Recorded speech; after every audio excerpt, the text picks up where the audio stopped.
नमस्कार, मैं हूं ब्रिज द्विवेदी। एनर्जी मीटर में आप सभी का स्वागत है। आज के सेशन की बात की जाए तो दो इंपॉर्टेंट ट्रिगर्स हैं जिसका इम्पैक्ट हम लोग प्राइसेस पर देख रहे हैं। सबसे पहले सुप्रीम कोर्ट का फैसला आता है, अमेरिकी सुप्रीम कोर्ट का, और जो टैरिफ है वहाँ जितने भी देशों पर लगाया गया उसे गैर कानूनी करार दे दिया जाता है।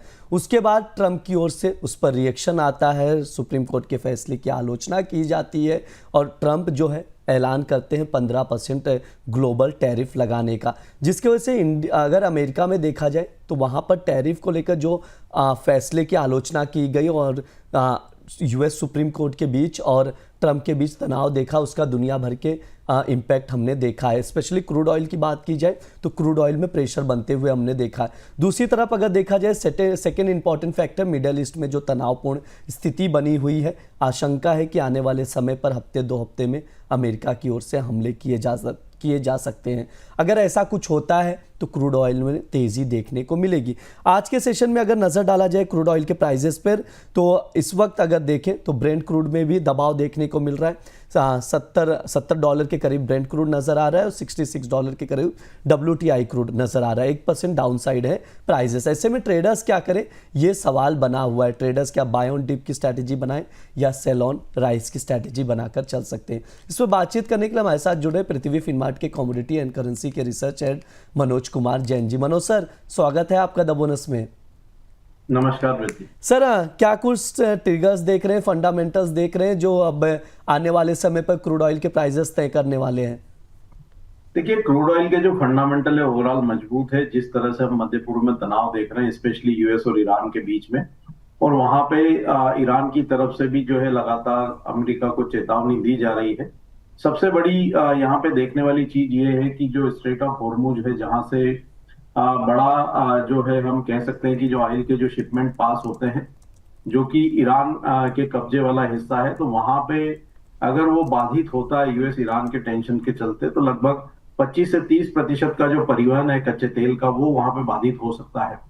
तो निश्चित रूप से कच्चे तेल के लिए एक बड़ा पॉजिटिव ट्रिगर है और इसी के चलते हम देख रहे हैं कि वहां पर रिस्क प्रीमियम जो है फिर से इमर्ज होते हुए नजर आए हैं।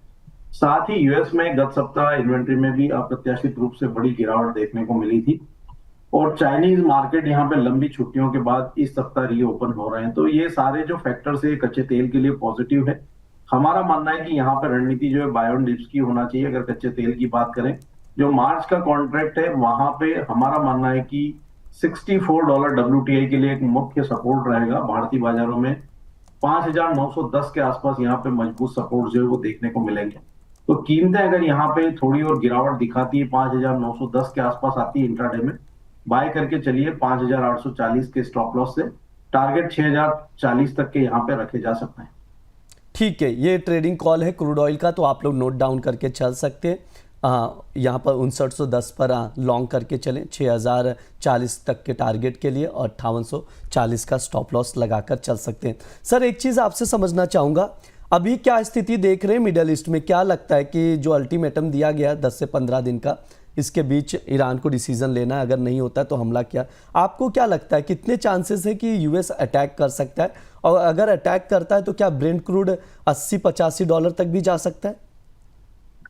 मुझे यहाँ पे यूएस के ईरान के ऊपर अटैक करने के चांसेस कम नजर आते हैं, क्योंकि वहां पे मिडल ईस्ट में यूएस के काफी सारे आर्मी के जो बेसिस है वो कहीं ना कहीं जो ईरान के जो है उस पर टारगेट पे रहेंगे। तो उस चीज के मद्देनजर हम कह सकते हैं कि यहाँ पे अभी इतनी बड़ी चांसेस नहीं है कि यूएस जो है वो ईरान के ऊपर अटैक करे। दूसरा, यहाँ पे हम ये भी देख रहे हैं कि जो यूएस की इकोनॉमी है फिलहाल, तो वो वहां पे नया कोई भी वॉर जो है वो झेलने के लिए तैयार नहीं है। तो उस चीज का भी वहां जो है यूएस प्रेसिडेंट कहीं ना कहीं उसको ध्यान में रखते हुए कोई भी कदम उठाएंगे। तो हमारा मानना है कि वर्तमान परिस्थिति में जो वॉर है वो पूरी दुनिया के लिए जो है संभव नहीं है और इसके जो हम कह सकते हैं कि जो दुष्परिणाम है वो पूरी दुनिया को, ग्लोबल इकोनॉमी को उठाने पड़ेंगे। लेकिन बावजूद उसके अगर यहाँ पे कोई मिलिट्री एक्शन यूएस की तरफ से ईरान के ऊपर होता है, तो उस केस में हम निश्चित रूप से कीमतों को $80 से $100 तक फिर एक बार वहां पे शॉर्ट टर्म में पहुंचते हुए देख सकते हैं। तो चांसेस यहाँ पे कम है, लेकिन अगर ऐसा एक्शन होता है तो वो निश्चित रूप से कच्चे तेल की कीमतों के लिए एक बड़े पॉजिटिव ट्रिगर का काम करता हुआ नजर आए। ठीक है, ये सर की राय है क्रूड ऑयल को लेकर। लगातार हम लोग देख भी रहे हैं आज के सेशन में तकरीबन 1% से ज़्यादा का गिरावट हम लोग क्रूड ऑयल में, घरेलू बाजार देखा जाए या ब्रेंट क्रूड आप देखें या WTI क्रूड देखें, प्रेशर कहीं ना कहीं मार्केट के ऊपर नज़र आ रहा है। हालांकि सर अभी भी बुलिश है क्योंकि मिडिल ईस्ट में तनावपूर्ण स्थिति बनी हुई है। नेचुरल गैस की बात की जाए तो 283 का भाव चल रहा है। सर नेचुरल गैस पर आपका क्या व्यू रहेगा? क्या आप यहाँ से बेरिश ही हैं अभी भी, या रिकवरी के बाद थोड़ा स्ट्रेंथ दिखाई देगा नेचुरल गैस में? देखिए, दायरा बना रह सकता है, फंडामेंटल सपोर्टिव नहीं है। जिस तरह से वार्मर वेदर के फोरकास्ट आ रहे हैं तो निश्चित रूप से नेचुरल गैस के लिए नेगेटिव है। लेकिन यहाँ पे जो मध्य पूर्व में तनाव है उसके चलते कीमतों में कुछ सपोर्ट्स देखने को मिल रहे हैं। बेहतर होगा कि ये कमोडिटी को अवॉइड करें। एक दायरा यहाँ पे नेचुरल गैस का जो फरवरी कॉन्ट्रैक्ट है उसमें 274 से 300 का बना रह सकता है, तो इस दायरे में ट्रेड लिया जा सकता है। लेकिन यहाँ पे फंडामेंटल जो है वो कमोडिटी के लिए अभी सपोर्टिव नजर नहीं आता। ठीक है, ये सर की राय है नेचुरल गैस को लेकर। सर कोई पोजीशन बनाना चाहिए, दूर रहें अभी ट्रेडर्स? बेहतर होगा इसको अवॉइड करें और कच्चे तेल के ऊपर फोकस करें, बाय ऑन डिप्स की वहां पर रणनीति बनाएं। ओवरऑल फंडामेंटल कच्चे तेल के काफी स्ट्रांग नजर आते हैं as compared to natural gas. ठीक है, ये राय है सर की, उसके अकॉर्डिंग ट्रेडर्स देखकर चल सकते हैं। सर समय भी हो चुका है, डिस्क्लेमर दे दीजिए। दोनों ही कमोडिटी में हमारी कोई पोजीशन नहीं है ब्रिज, लेकिन रिकमेंडेशन के चलते हमारे क्लाइंट्स की इनमें पोजीशन हो सकती है। कोई भी ट्रेड की रणनीति एनर्जी की किसी भी कमोडिटी में बना रहे हैं तो अपने वित्तीय सलाहकार की सलाह से ही बनाएं। ठीक है, ये सर की राय है, उसके अकॉर्डिंग आप लोग देखिए और स्टॉप लॉस मस्ट है, इस चीज़ का ध्यान रखें। बहुत बहुत शुक्रिया सर आज की चर्चा में जुड़ने के लिए। ये हमारा एनर्जी मीटर शो है। इस दौरान तमाम एनर्जी कमोडिटीज़ पर बातचीत की जाती है। स्पेशली हमारा क्रूड ऑयल और नेचुरल गैस पर फोकस रहता है। फंडामेंटल्स बताए जाते हैं, ट्रेडिंग कॉल्स दिए जाते हैं जिन पर आप लोग नज़र बनाकर चल सकते हैं। और जो ट्रिगर्स बताए गए, जो मिडिल ईस्ट में तनावपूर्ण स्थिति है, जो भी निवेशक हैं, ट्रेडर्स हैं, उस पर आप लोग ज़रूर नज़र बनाकर रखें। फिलहाल के लिए शो में इतना ही। आप लोग बने रहिए द बोनस के साथ। धन्यवाद।